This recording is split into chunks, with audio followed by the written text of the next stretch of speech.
Master Jyothiraju గారు విజయవాడను ఎందుకు ఎంచుకున్నారో నాకు తెలియదు, కానీ ఇది దేవుడిచ్చిన అవకాశం అని నేను పూర్తిగా నమ్ముచూ ఉన్నాను.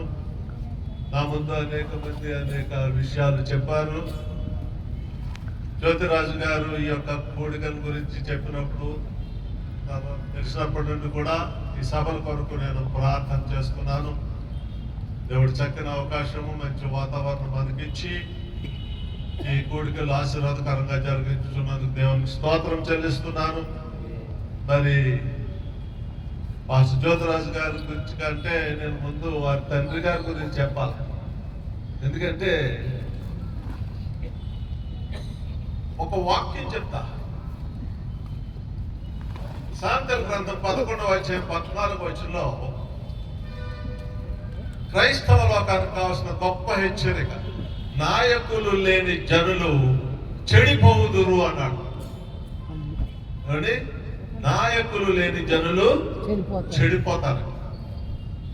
అలాగే నేను ఎరిగినప్పటి నుండి కూడా ఇంచుమించు 1968లో ఫస్ట్ టైం ఐసా పాస్టర్ జ్యోతిరాజు గారు తండ్రి గారు ఎలీషా రాజు.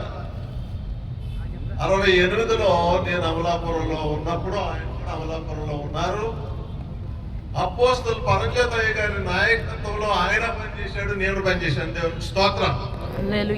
నాయకులు మీకు కావాలి. క్రైస్తవ సోదర సోదరీమణులకు, సేవకులకు, దైవజనులకు నేను ఇచ్చే గంభీరమైన హెచ్చరిక ఏంటంటే, ఈ రోజుల్లో ఎవరికి వాడు ఇండిపెండెంట్ బయలుదేరుతున్నారు. ఈ ఇండిపెండెంట్లు పనికి రావు. ఈ ఇండిపెండెంట్లు దెబ్బతింటాయి. మీకు ఒక నాయకుడు ఉండాలి, నాయకత్వం ఉండాలి. ఒక నాయకత్వంలో మీరుంటే, అపోస్తలుల నాయకత్వంలో, దైవజనుల నాయకత్వంలో, అభిషిక్తుల నాయకత్వంలో జీవించిన పాస్టర్ ఎలీషా రాజు, దేవునికి స్తోత్రం.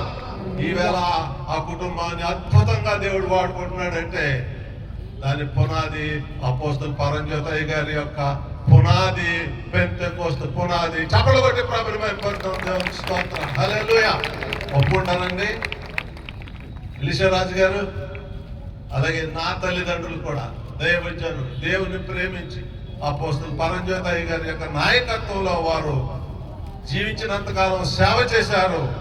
దేవుడు వారి సంతానాన్ని కూడా అద్భుతంగా దీవించాడు. దేవునికి స్తోత్రం. చప్పలు కొట్టి ప్రభుని మేము పొందుతాం. కనుక నేను క్రైస్తవ నాయకులకు లేక